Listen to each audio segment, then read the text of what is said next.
And there came a day unlike... Wait, no, that's been done. Who knows what evil lurks in... No, that is that other thing. What has yellow skin and rights? Forget it. You're listening to Panelology. Excelsi, oh, damn it.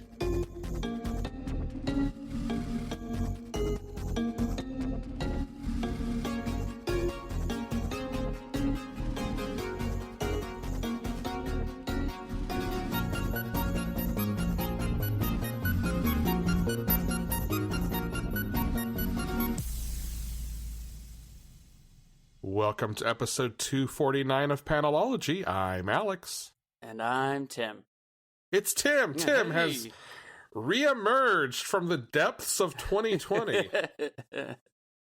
I'm back. With a Timgeance. Yeah. That really messed me up, by the way, when you said, welcome to Panelology. I was like, wait, where am I? It has been a minute. Yeah. But you are back. Brian got tied up with work things, and Tim, the erstwhile co-ghost,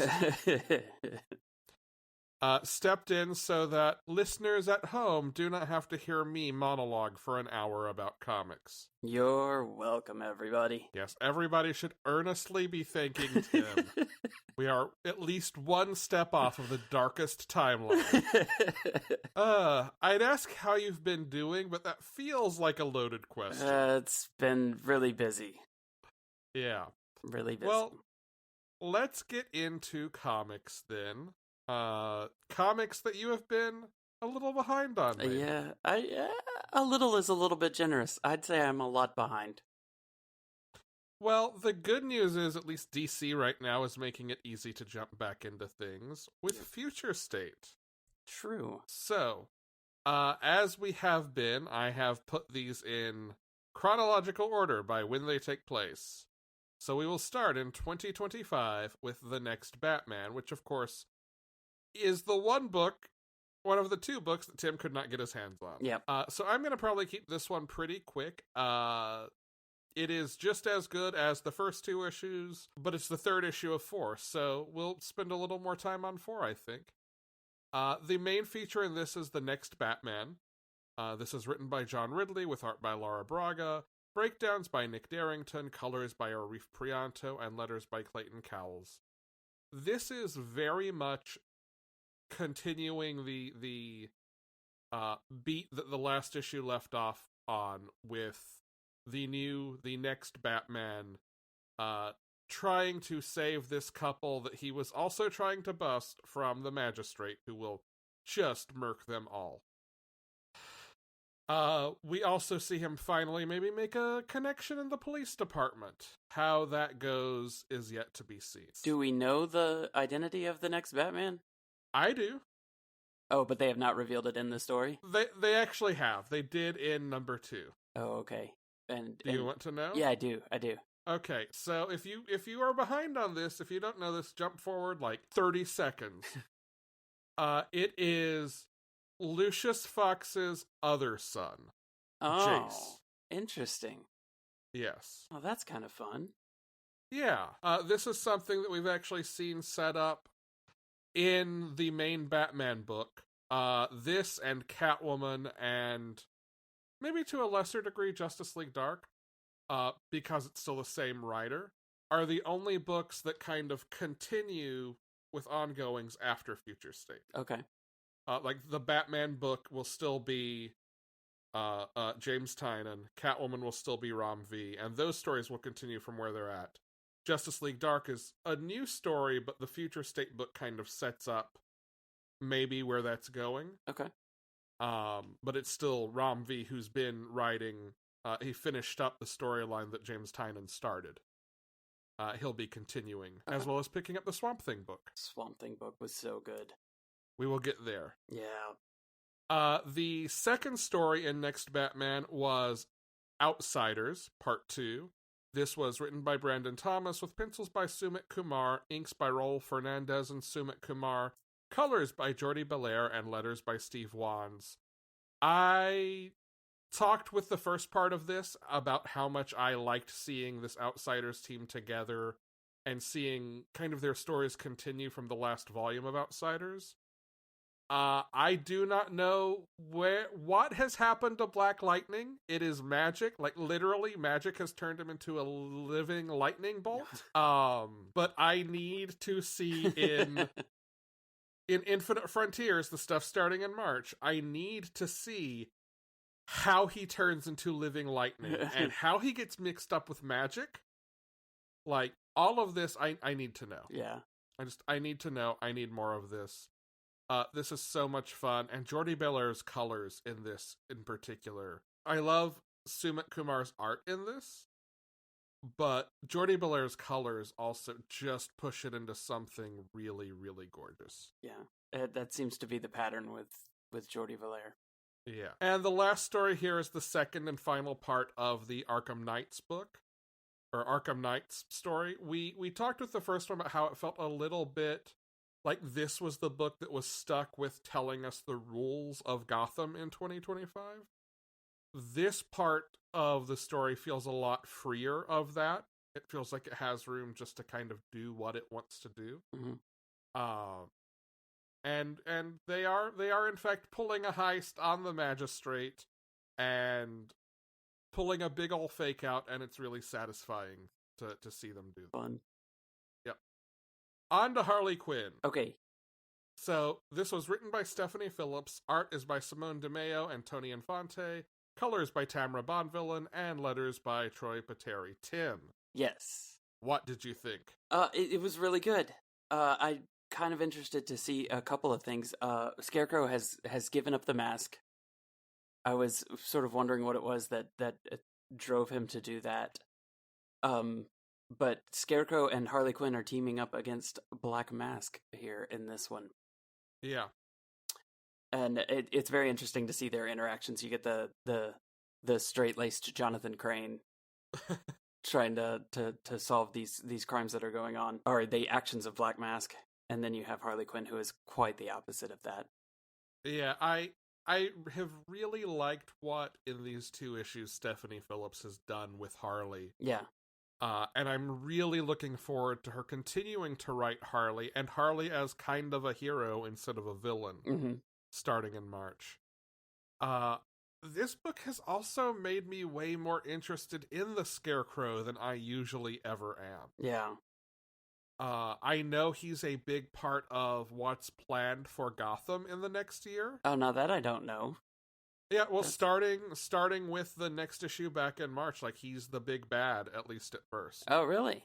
Or a big bad. There are a lot of moving parts in Gotham right now. It's really good. It would be worth your getting caught up on with all that spare time you have. Yeah, right? Yeah. So, I guess my question about all of the future state stuff is, like, I guess it's sort of billed as, like, an alternate timeline type deal? No. So, think of it as possible futures. Okay. Coming out of Death Metal, basically the infinite multiverse has been reestablished.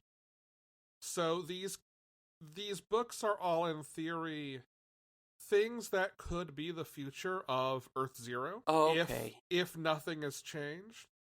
And they certainly could still play out in the way they have here. I doubt that we actually see all of these things happen. Sure. But compared to, like, a few years ago when DC did, I think it was a 5 years later, like 1 week or 1 month event where every book jumped into the future 5 years. Those felt really detached from anything that you'd ever expect to see. Whereas these books take the Batman stuff, for example. The Magistrate is being introduced in March and April to Gotham. Well, fun. The mayor who is referenced throughout these books, Mayor Nakano, runs for election in March and April in Gotham. Like I said about Scarecrow, we know he's a sort of featured player coming up. So all of these books have elements that either have recently been introduced in a couple of cases or will be explored further in current daytime. I like when we return to the timeline next month. That's a fun little sandbox to play in. I think the best example is Teen Titans, where the Future State books are set after the Titans Academy has fallen in a catastrophe, with like the original Teen Titans members and classic Teen Titans members being the faculty and advisors. Mm-hmm. And we only ever see flashbacks to the school in session.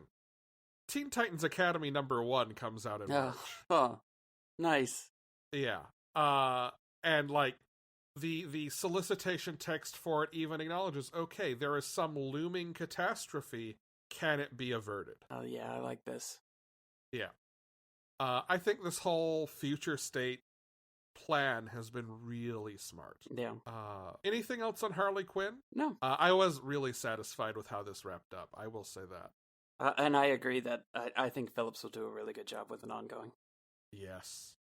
Moving on, The Flash #2. We are in 2027 now. This is another subject of debate, by the way, Tim. I think Brian and I are mostly on the same page that this feels like it could be one timeline, but there's actually nothing that tells us it's all a single timeline. Yeah.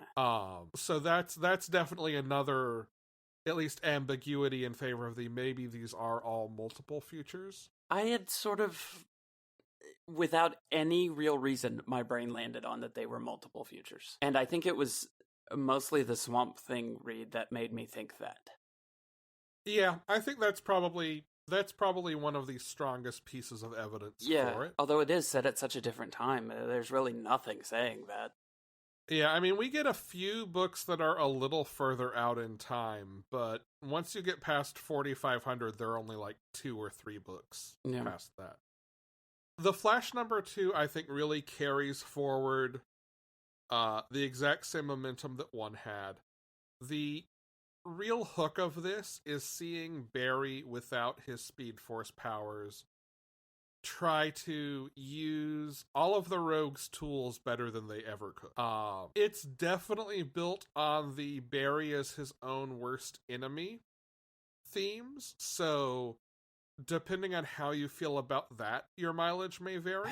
But seeing him try to fight a possessed Wally West using all of the tricksters or all of the Rogue's tricks is fun. Like, it is, for a very dark story that reads almost like a Dracula or a Dr. Jekyll and Mr. Hyde, like that kind of gothic horror. Yeah. Like man fighting monster of his own creation, or man fighting monster that is a force of nature kind of thing. Okay, I don't know if you're actually trying to convince me to get up and go get this one right now, but I think you have. I'm not sure how I missed this one. This one sounds like my jam. Yeah, I think I think the biggest litmus test for if this will be a particular person's cup of tea is how they feel about Barry in that erstwhile fuck up place. Especially taken to such a sort of dark extreme. Yeah. This is not a happy, upbeat book. Okay. I will tell you that. I didn't mention this was written by Brandon Vietti, with art by Brandon Peterson and Will Conrad, colors by Mike Attia, and letters by Steve Wands.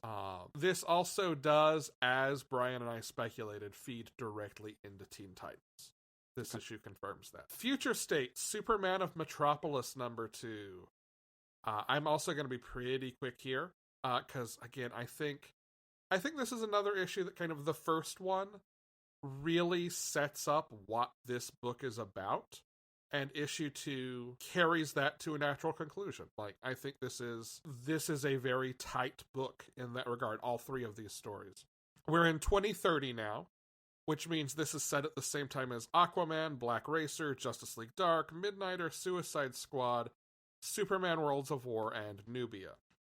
The main feature is Superman of Tomorrow, which is written by Sean Lewis with art by John Timms, colors by Gabe Eltabe, and letters by Dave Sharp.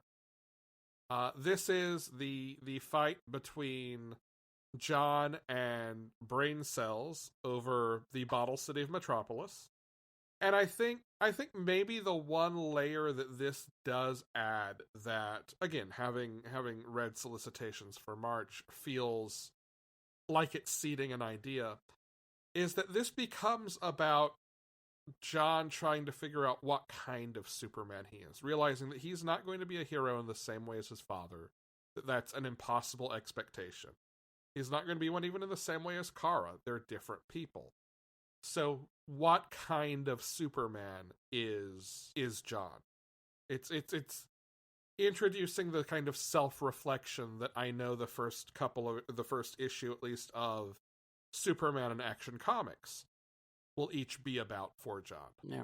Mr. Miracle, this is part 2 of the Mr. Miracle story introduced in the first issue of this, but it comes before the Mr. Miracle story by the same creative team in Superman Worlds of War. So you can either think of it as part 2 of 2 or part 2 of 4 that way, if you're reading both of those books. And this is very much just about Mr. Miracle with no resources and all of these murder robots after him, trying to figure out what the fuck is going on with this barrier that just appeared around Metropolis. It's written by Brandon Easton, artist by Valentin Delandro, colorist is Marissa Louise, and letterer is Dave Sharp. And that's the same creative team as the Superman Worlds of War Mr. Miracle story, so I really think you read this all as one. That's my take on it. I'm gonna definitely have to.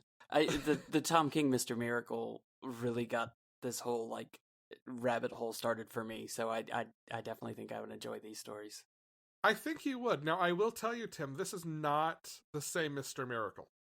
This is Shiloh Norman. Oh, okay. Yeah. We haven't seen a lot of Shiloh Norman in the last 10 years in DC Comics. They did a one-shot a couple of years ago, celebrating some different Jack Kirby characters. Like there were 6 one-shots, and one of them was Shiloh Norman. That's the only time I remember seeing him.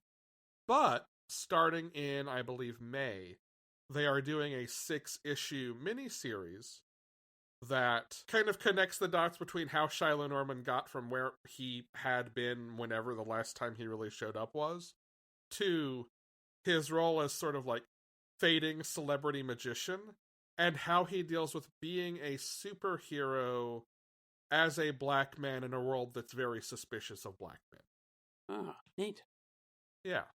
I'm really excited for that. It is also going to be written by Brandon Easton. Fico Asio, I believe, is the artist on the book. Okay, I don't think I'm familiar at all with Shiloh Norman, so this will be fun. Yeah, he's actually one of 3 Mr. Miracles. He was trained by both the original old like Golden Age magician Mr. Miracle and Scott Free, Okay. and I think Batman maybe trained him a little, or trained alongside him. That's the one thing I remember from that one shot a couple of years ago. Like, he and Batman were tight. Okay. Yeah. The third story in this book is picking up with The Guardian, where issue 1 left off. This was written by Sean Lewis with art by Coley Hamner, colors by Laura Martin, and letters by And World Design. This one is probably the most straightforward of these 3 in terms of picking up right where the last one left off. The Guardian has to save Jimmy Olsen from being dropped off the globe of the Daily Planet. This one is set where Mr. Miracle is set sort of at the beginning of Metropolis being under glass. This one is set closer to the end of that time. And while that time, we learned this in the main story, that time is shorter for John and Kara fighting brain cells. For the people under the dome, that time is much, much longer. Then we come to 2050 and Future State Wonder Woman #2. Writer and artist is Joelle Jones, colorist is Jordi Belair, letterer is Clayton Cowles. Tim, how fucking good is this book? Okay, so this is another one that might have started a bit of a rabbit hole for me. Because as soon as I started reading this, I was like, oh, I don't really know what's going on. By the end of this book is phenomenal, and I need more of it. So, This issue is I guess second appearance isn't true because she's also in Future State Justice League and Future State Superman Wonder Woman. So I guess this is the fourth appearance of Yara Flor. Her first appearance is Future State Wonder Woman #1. Well, I don't know anything about her, but she's fantastic. Well, there's not a whole lot about her. Yeah. She's been in 4 issues. There was a lot of world building in Wonder Woman about, I guess classically there has been like one hidden Amazon city that is where Artemis is from. But they've done a lot of mythology building in Wonder Woman over the last couple of years to say, okay, there are actually other hidden Amazon cities, and one of them is in the Brazilian rainforest, and that is where Yara Flor is from. The only other thing we really know is from Superman Wonder Woman last month. She is descended from gods herself, and like people have started believing in those gods again just because she is a hero and they believe in her, and to believe in her you have to believe in them. Yeah. And then there was an interview with, I think it was with Dan Waters, who wrote that issue, talking about Joel Jones' design for Yara Flor and kind of character specs for her. And if Diana's thing was saving the world of man, or bringing peace to the world of man, Yara Flores is bringing peace to the gods themselves. All of which is to say, I don't think you need to know any of that for this to be just so much fun. The first thing she does is steal Charon's arm and have Cerberus play fetch with it. No, there was a definite moment in this book when I knew this was my new favorite character, and it was when Yara did the thumb thing. Where you make your thumb look like it's disappearing in front of the gods. And this character is fantastic, and this book is fantastic. No, this is definitely one of my favorite Future State books. It's also gorgeous. Yes. This may be, I am not one to throw around superlatives, but this may be the prettiest Future State book. Yeah, I don't think that's a great leap to make that comment. We will get more Yara Flor as well. She is also getting a 6-issue miniseries. Joel Jones is writing and drawing that book. I was about to say that definitely needs to happen. And there was some news a while back that there was even a Yara Flor show in development for the CW. Oh. Yeah. So, I am sure we will get much, much more of this character, and if not, we all revolt. Yeah, agreed. And hold on, don't just give me more of the character, give me more of the Joel Jones writing the character, drawing the character. That's the plan. Yep. I love it. And finally, Tim's least favorite character. Swamp 'em, Swamp It! Oh, I was so excited to finally Swamp Thing #2. Be reading Swamp Thing again. Written by Ram V, art by Mike Perkins, colors by June Chung, and letters by Aditya Bidikar. And this is not a small Swamp Thing story. This is kind of an epic Swamp Thing story. Yeah, pulling off an epic in 2 issues is amazing, but also like so up Ram V's alley. Ram V is one of my favorite writers working right now. I can definitely see why. This was my first Ram V book, but I'm definitely going to get my hands on as many as possible, and I'm super excited that that was the person that was chosen for Swamp Thing. Yeah. The first, did you, I haven't asked this question. Did you get to pick up the first issues of any of these? No, okay, Swamp Thing was the only one. Okay, so you have read the first half of this. Yes. What did you think about all of the, almost interstitial pages with all the anatomical designs of... It's so good, like, as sort of like a way to tell what is going on with the characters around Swamp Thing and with Swamp Thing. Like I really enjoyed it. And we also we get the confirmation. So Brian had been very excited the last page of the first issue to see Obsidian on the page, even though Obsidian is not exactly what you call an active participant in the story. No, not at all. Obsidian has basically been weaponized Yeah. by whom, Tim? Jason Woodrue, which really messed with my whole understanding of the time of this thing. I didn't realize that Woodrue was equally immortal.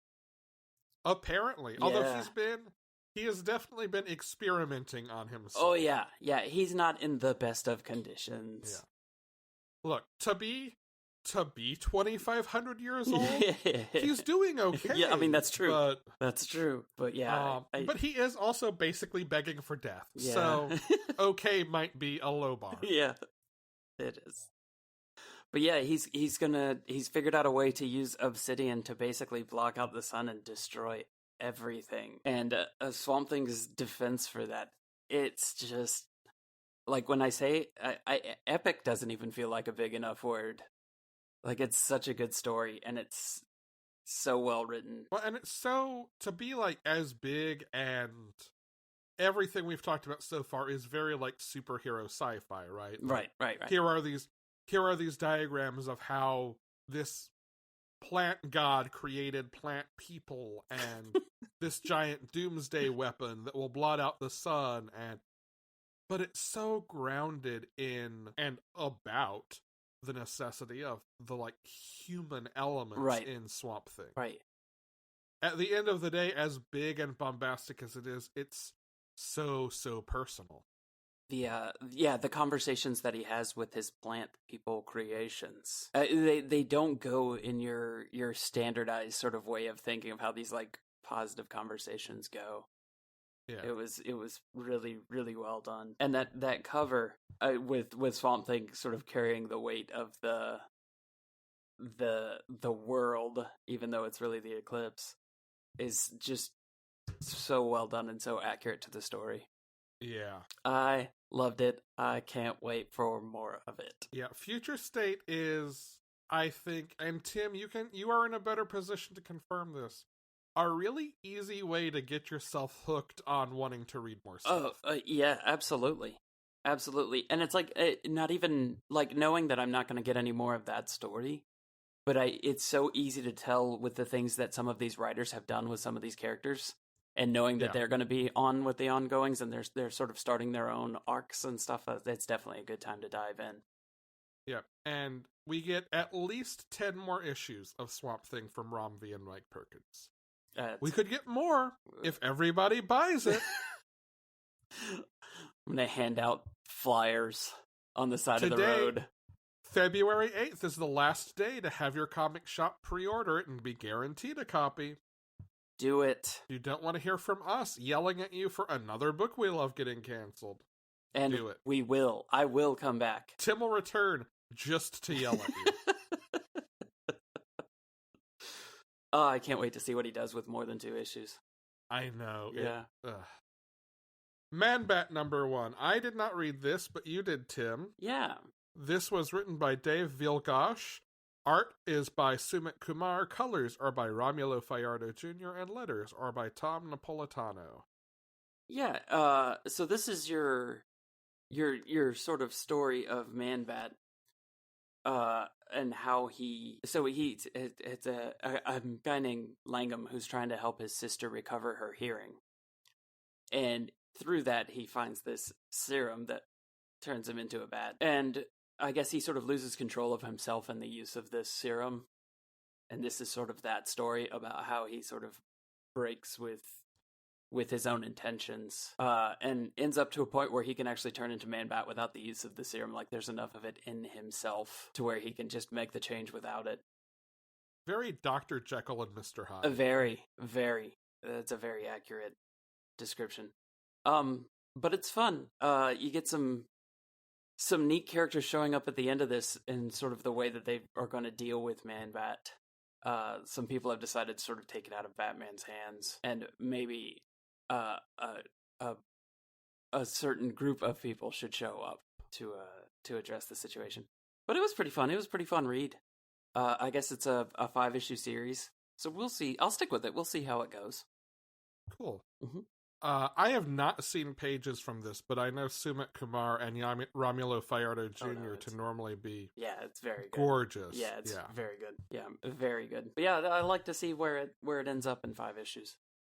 All right, moving on to Image and Deep Beyond #1. I'm definitely going to need some more Deep Beyond. Yeah? I got just enough of a taste of this thing after 1 issue that I'm going to need to know more. Well, here is what everyone else should know. It is written by Mirka Andolfo and David Goy. Art is by Andrea Briccardo. Colors are by Barbara Nocinzo, and letters are by Fabio Emilia. And I agree. I have been a big fan of Mirka Andolfo as an artist for a while now. That led me to Unnatural, where I realized, oh, I like her writing a lot, too. And now here I am. She is not drawing anything in this. She is co-writing it. And is every bit as good a co-writer as she is an artist. Yeah, this one throws a lot of wrinkles and twists and turns at you in the first one. And it's I need more. Yeah. We get terrorists and political conspiracy. I say terrorists. We get environmental terrorists specifically.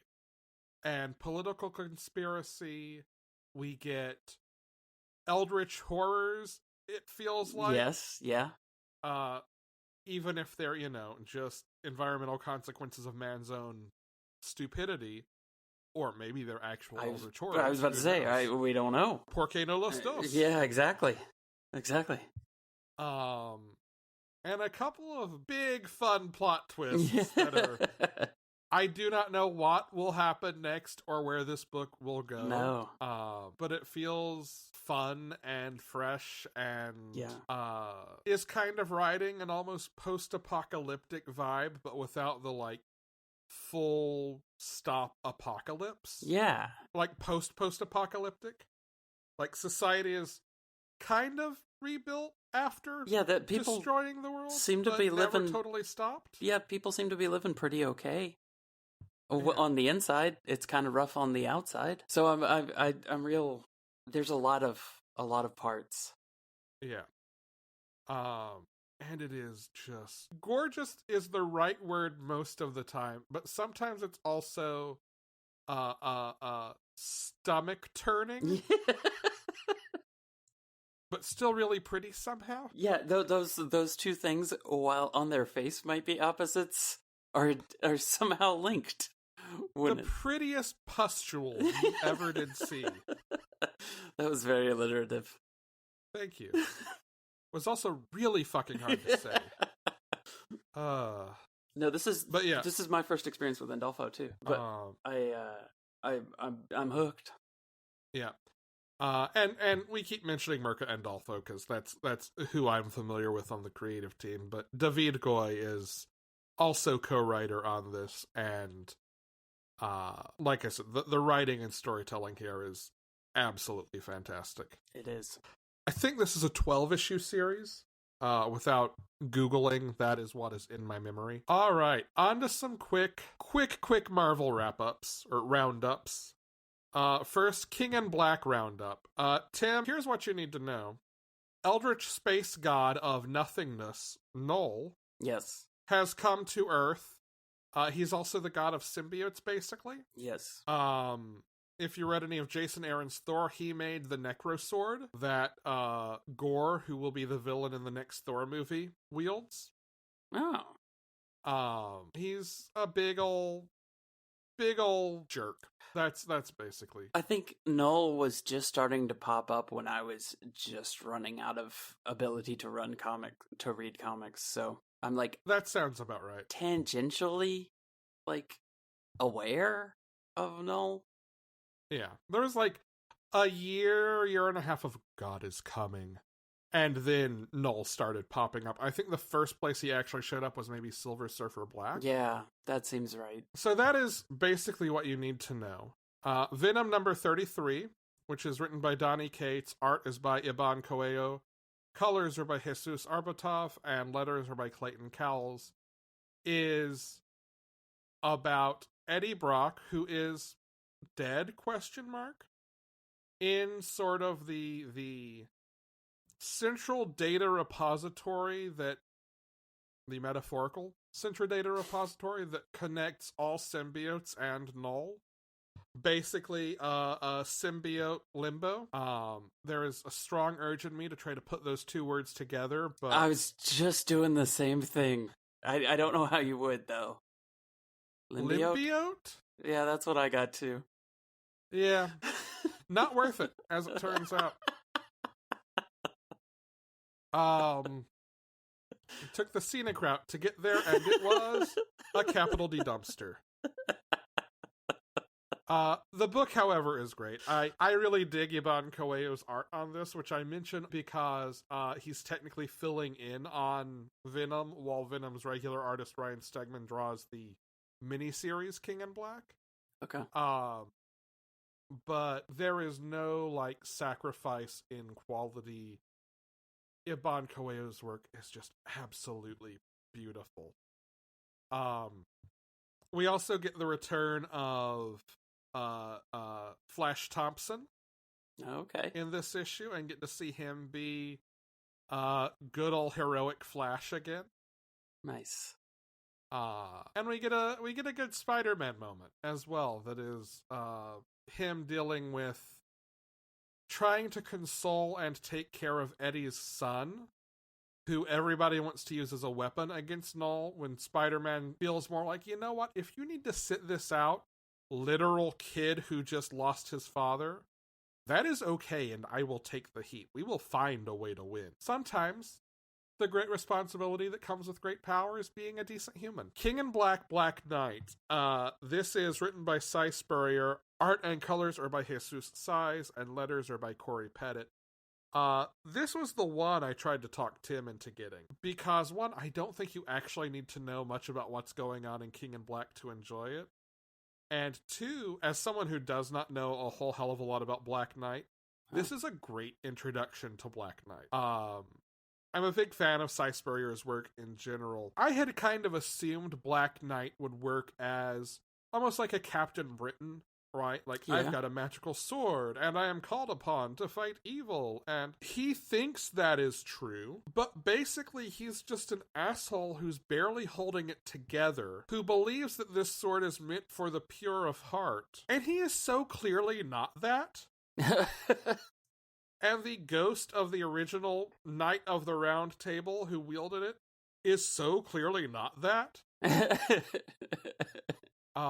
He runs into, on his way to answer a summons for all Avengers adjacent heroes, which he takes exception to because he thought he was ready to be in the big time again. He runs into Arrow and Swordmaster, who are a couple of characters introduced recently through Agents of Atlas and in their own ongoings or miniseries.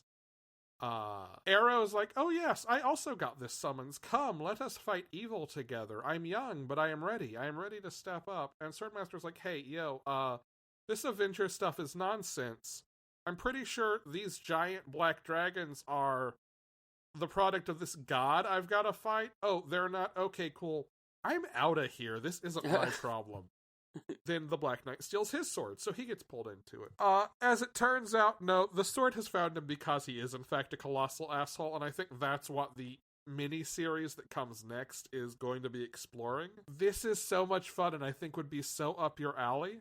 Oh, I'm definitely going to try and find a copy. That's the only reason I didn't read it, was because I couldn't I'm going to get my hands on one. Throw a minor spoiler here for Tim. Jump forward 30 seconds if you don't want it. We do learn also that the overwritten narration is actually Dane Whitman narrating his own stories to himself to try to hold on to his sanity. Wow. Yeah. As they are happening. Oh, wow. I'm not sure that hold on. Quick sidebar. Do we think that would work? I mean, I've had some rough days. I wonder if I should just start narrating my days. I know that there's one school of thought that says if you talk to yourself too much, maybe that's a sign of, I don't know, it's time to visit a therapist. On the other hand, I've actually seen that espoused more recently as something to do to organize your thoughts and stay on top of things. All right. I really think the sort of joking response is it's only a problem if things start talking back. Yeah. That may be the clearer delineation here. So as long as the lamp doesn't respond, there we go. You're okay. All right. And I like that though as a thought of I'm going to narrate my day in order to organize my thoughts. Yeah. I like that. Moving right along, King in Black, Gwynnum versus Carnage, number 2. This is written by Shannon Maguire, art is by Flaviano and Ig Guara, colors are by Rico Rinzi, letters are by Ariana Marr. This is just a straight continuation picking up right where issue 1 left off of the fight between Gwen and Mary Jane, who is now Carnage, and really gets into it's Earth 65 Mary Jane. Oh, okay. Possessed and infected by Null. Gotcha.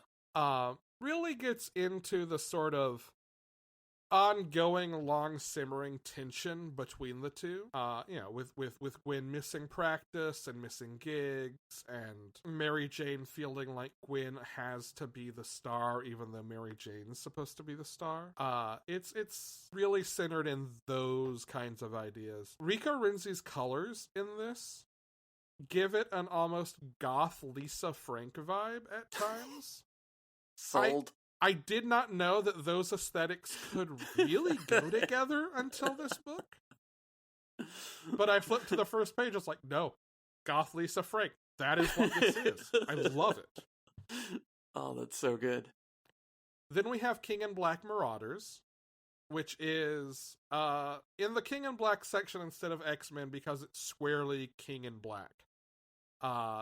It's written by Jerry Duggan with art by Luke Ross, colors by Carlos Lopez, letters by Corey Pettit, and designed by Tom Muller. It is about the Marauders team, led by Kate Pryde, going to try to save Cyclops and Storm, who have been nullified, as they call it, thrown in symbiotes and controlled by Null, from New York. This book does not actually see them getting to New York to do that. It is entirely about them being waylaid by a ship sending out a distress signal that turns out to be run by human traffickers and becomes this really cool, unexpected story about how Krakoa would handle, like, needing to accept emergency refugees and provide humanitarian aid and things like that, and the sort of divisions in Krakoa that would crop up around that, where you basically end up with led by Magneto, certain members of the Quiet Council saying,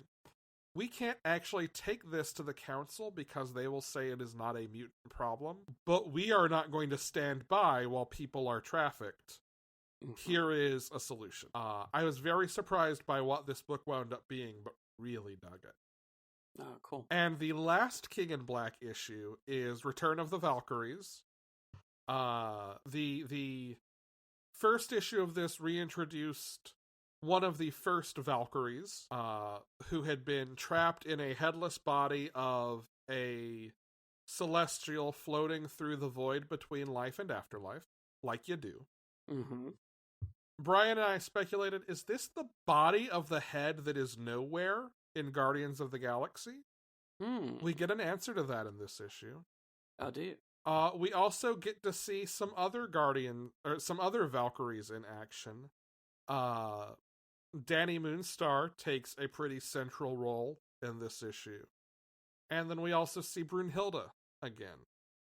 I think since we talked about the first one, they have announced another Valkyries mini-series that will follow this from the same creative team, which is, I should say, written by Jason Aaron and Torrin Grunbeck, art by Nina Vacueva, colors by Tamra Bonvillain, and letters by Joe Sabino.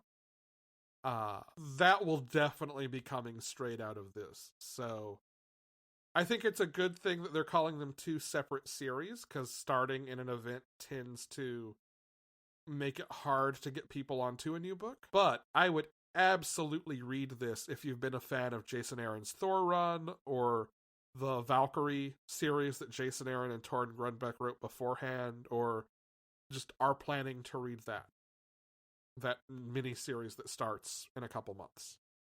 Cool. And then we'll do a quick check-in on Krakoa with the X-Men. Tim, when was the last X-Men book that you got to read? Oh my goodness. I do not even remember. You did House of X and Powers of 10? No. Oh. I did not. Yeah, we're talking even further back than that on any of the X-Men books. Well, you're in for a treat when you have time to read all of that. Yeah, it's such a daunting task to get caught up with those X-Men books sometimes. Yeah. When you find yourself with a lot of free time, I've got a reading order saved on my computer. Okay. Let me know and I'll share that with you. Cool. And actually, that's what I'm waiting for, some collected editions of King in Black to start rolling in to get me jumped off on that. I would go back to the beginning of Donny Cates' whole Venom run and do it in Absolute Carnage too. Okay. All right. X Factor number 7. It was written by Leah Williams. The artist is David Baldeón. The colorist is Israel Silva. The letterer is Joe Caramagna, and the design was, once again, by Tom Moeller. This book starts in a fairly upbeat place, with Prodigy getting a little bit of romance, perhaps, and ends in a very dark place, with Daken having been deceived and left for dead and stuck in a position where he couldn't quite heal and couldn't quite move himself for days before being found. All of this is still dealing with the team trying to settle the Siren being possessed by the Morgan situation. And if you've read Wicked and Divide, and I know that's, just mythological Morgan. So if you know mythology, I guess. Morgan is kind of an unrepentant asshole. This book is so good. So good. I know it sounds weird, just this one issue, but it's so good. Yeah. Tim has made some really choice faces in responding to my descriptions, and I'm sad that you cannot see them listening to this audio medium. Then we move on to Hellions number 9, where there is also some, let's say, mental manipulation going on. At the start of the issue, we see Mr. Sinister, who is... Tim, since you have not read any of the Hickman-era stuff, you need to know Mr. Sinister has gone from being that lame clown again to the most over-the-top, amazing snake in the grass. Really? There are a handful of characters, Mr. Sinister, I think Emma Frost, Cyclops, who have really had a chance to shine in the last, year and a half of X-Men books. There is an issue at one point where Mr. Sinister needs a favor and has to barter his cape in exchange for that favor, and it pisses him off so much that he has to give up his cape to go ahead. Because without it, his outfit is not complete. This is written by Zeb Wells. Its art is by Steven Segovia. The colors are by David Curiel. The letters are by Ariana Maher. And the design is by, you guessed it, Tom Moeller. Mr. Sinister is meeting with Mastermind. There's no way that goes badly. Right? Then we cut to Mr. Sinister is missing. Who knows? Who knows why? What happened there? It is a true mystery. And the Hellions are dispatched to go save him. They do not want to. Sage sends them, and then Sage tells the Quiet Council, oh yes, we normally wouldn't send them. The Hellions, Tim, are basically X-Men Suicide Squad. Okay. Yeah. Sage tells the council, oh yes, they very much wanted to. They felt it needed to be their responsibility to save their leader, and, well, far be it from me to stand in their way of finding their morals. So something is up with Sage, who is basically in charge of monitoring all information going into and coming out of Krakoa. Again, no way that goes badly. And the team quickly finds itself at the location of whomever is responsible for Mr. Sinister's disappearance. Arcade. Oh, fun. Yes. This is take a Suicide Squad book and then make it just a little goofy. Could you read Hellion separate from the other X books, or do you think it needs to be a piece of the bigger? I mean, there are definitely like issues of it when you get to Ten of Swords, which was the big X-Men event that just wrapped up. That story played out across 22 issues scattered through the line. So like there are 2 issues of Hellions that are about that. Maybe you don't necessarily need to read all of it, but I don't think you would know exactly what was up in those 2 issues. My general advice is if you can read all of the X-Men stuff together, go for it. They've actually been putting out trade paperbacks that are like Dawn of X Volume 1 through Dawn of X Volume 15. And like Volume 1 is literally the first issue of each of the first 6 books, and Volume 2 is literally the second issue. That's cool. And all of that will carry you up to Ten of Swords, and I think after that we'll start getting the same collections, but they'll be called Reign of X, Volume 1, etc. So, like, I think they've released up through 10 or so of those, so you're definitely waiting a little longer to read that way. And you can get, like, an individual Hellions Volume 1. If it were me, though... Yeah, that sounds like the way to do it. I would do one of 2 things. I would either do that, or if you don't care about having the physical editions, get yourself a Marvel Unlimited subscription. Yeah, that makes sense too. And just read through them there. I actually think it's a little shorter wait on Marvel Unlimited than it is with the physical collections at this point. I gotcha. All right, is it still good?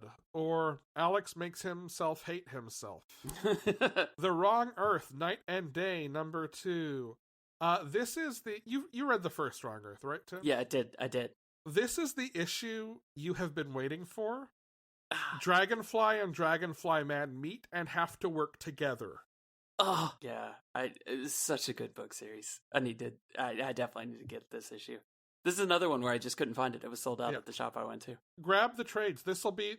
There's The Wrong Earth Volume 1. There's Dragonfly and Dragonfly Man, which is, I think, set entirely before that. And then this will be a third trade. Oh, I didn't know there was a second trade out even. Yeah, it's under a different title, but... Okay. Yeah, it's called Dragonfly and Dragonfly Man. Gotcha. Luna number 1. This is written, drawn, colored, lettered, everything by Maria Joveit. Who has, I think, a very distinctive style that lives in this sort of bright, colorful horror place. This is about a woman who wakes up in the desert and maybe has been in a car accident. I don't know that I totally buy that. I think maybe something else is up. But she is rescued by, I'm going to go ahead and call it a cult that lives in the desert and reveres this cave in the middle of an oasis that you're not allowed to go into. And she is invited to join the cult, which involves some amount of psychotropics and monsters. There are definitely monsters. This is at the very least unsettling, but I think by the time this miniseries is over, it will be horror. The monsters, do they come before the psychotropics or after the psychotropics? After. Yeah, I gotta go read this one right now. I do not believe they are imagined. Okay. Yeah. The Dreaming, Waking Hours, number 7. This is the second part of our Heather After interlude, in which Heather is in the hospital after being attacked by Puck from Midsummer Night's Dream. And while the supporting cast tries to save her, she figures out how to save herself. It's so good. I love this series so much. Far Sector number 10. This is the third issue from the end, and the shit has hit the fan, in ways that feel prescient, but I imagine have to have been scripted well ahead of time, knowing how comics publication works. This is one that I'm going to need to hurry up and get done. Because I didn't realize this one flew under my radar till it was about half over, and so I've been waiting for a collected edition just to sit down and read it all. Yeah. Because it does seem like kind of my bit. I'm sure once issue 12 is out, because it was always solicited as a 12-issue series, that is when it will get its collection. Yep, and that's what I'm waiting on. Yeah, it's amazing. Also, just Jamal Campbell's art is gorgeous. Hellblazer, Rise and Fall, number 3. John Constantine teaches us the true value of billionaires. Marvel Action Chillers, number 4. Stephen Strange and The Wasp and Ironheart and Captain America and Teenage Elsa Bloodstone team up to take down the Iron Dracula, which is a Dracula in an Iron Man suit.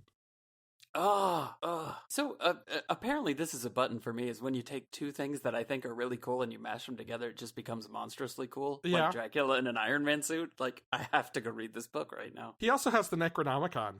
Oh, that's what it's the Cosmic Ghost Rider rule. Yeah. You just put a whole bunch of neat stuff together, and then all of a sudden Tim has to read it. Yeah. Tim needs more metaphorical Reese's peanut butter cups. Exactly. You got Dracula in my Iron Man. You got Iron Man in my Dracula. That's exactly it. Avengers number 42, the contest to see who will be possessed by the Phoenix continues. Tim, number 41 involved Howard the Phoenix. And Namor's a dick. Yeah. The Immortal Hulk, number 43. Maybe, just maybe, Joe Fixit can be a decent person sometimes. The Legend of Shang-Chi one-shot.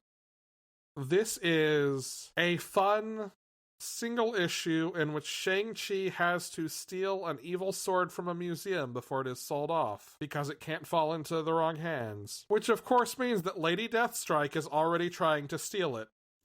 Shout out to the artist on this, Andy Tong, for drawing what really is basically mostly one big fight issue.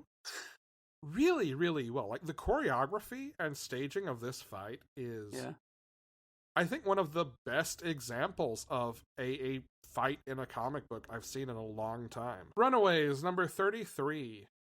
The Runaways are dealing with the stress of trying to actually live a normal life, not like a bunch of superheroes. And then the stress added to that when Wolverine shows up to bring their one mutant member home to Krakoa. Strange Academy, number 7.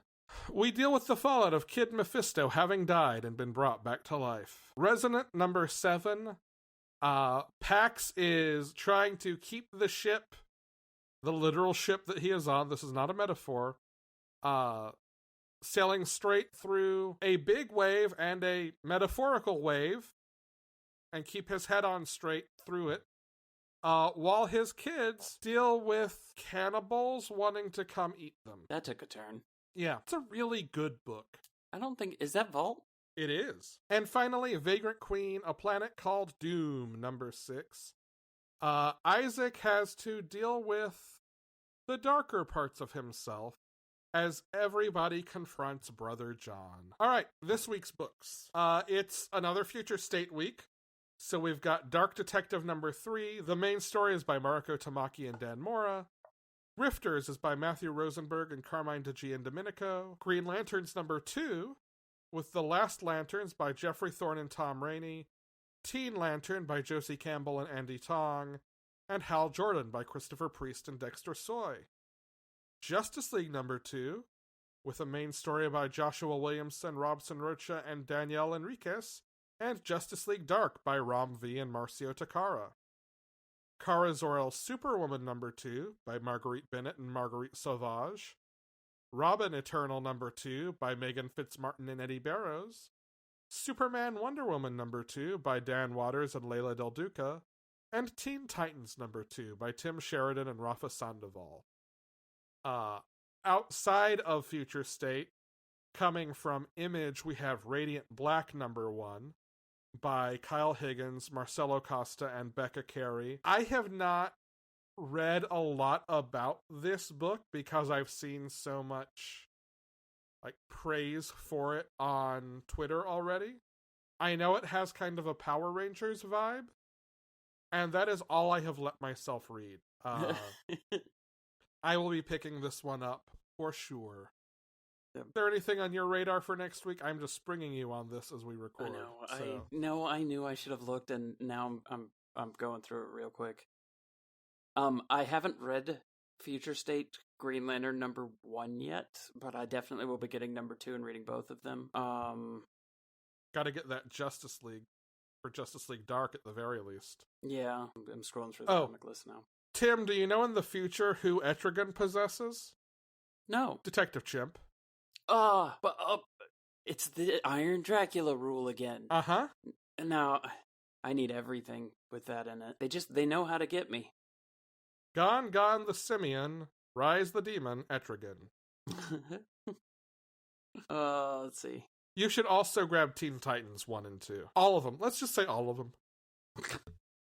Yeah, I mean, they are, just like you said, they stand alone so well that I absolutely should. Yeah. Well, while you give it one last glance, I am going to cover one other piece of business I have for this week. Okay.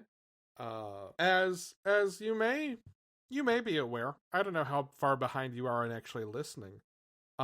We have a shadowy figure that lurks and occasionally challenges Brian and me to a long box book report.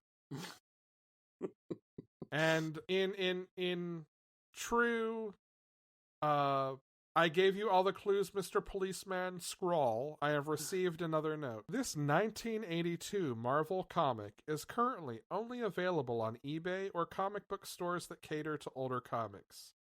You may need the sun to come out before you dig through mini comic bins to find what is hiding behind the long box book report's door #3. This classic story has a very theatrical feel. During their quest, the Red Hero gets the opportunity to interact with President Roosevelt. Spoiler, the story ends happily ever after, with the financial father of war embracing our hero. Have you figured out what story is featured in the next long box book report? So I have not looked to see what it is yet, but I do have a guess. Tim, do you want to predict what this might be? I think I know exactly what this is. If it is not this, it is an amazing fake out. Father of War? No, I don't have a guess. It's got to be a comic book adaptation of Annie the musical. Oh, interesting. Oh, that is a completely different direction than I was thinking. The sun will come out. Red Hero meets President Roosevelt. Yeah, okay. I think this is a comic book. I think Daddy this is a comic book I think this is a comic book adaptation of Annie. But we will find out for sure next week on our 250th episode. All right. Yeah. Tim, you got anything else before we wrap it up? No, I don't think so. In that case, first, my thanks to Tim for saving our bacon. No, thanks for letting me come on. It has been fun. Yes, as you are getting caught up, you'll have to come on again and check in. Absolutely. I will send you links to go listen to our coverage of the March and April solicitations. Cool. So that you can navigate all that. I've also got basically the spreadsheet equivalent of one of those giant murder boards that has taken over a room with red string that shows how all the Gotham books connect to each other. Interesting. Yeah. I'll send you that too. It's terrifying. We would like to thank Chase Parker for our intro voiceover. You can visit us at panelologypodcast.com, support us on Patreon at patreon.com/panelology, get merch at bit.ly/panelologymerch, capital P, capital M, or send us questions and comments at bit.ly/panelologymailbag, capital P, capital M. If you have listened through the outro, then here is a teaser for you. Next week, we have a special announcement to coincide with, again, our 250th episode. I'm Alex. And I'm Tim. Do you remember what you say at the end? Go read comics.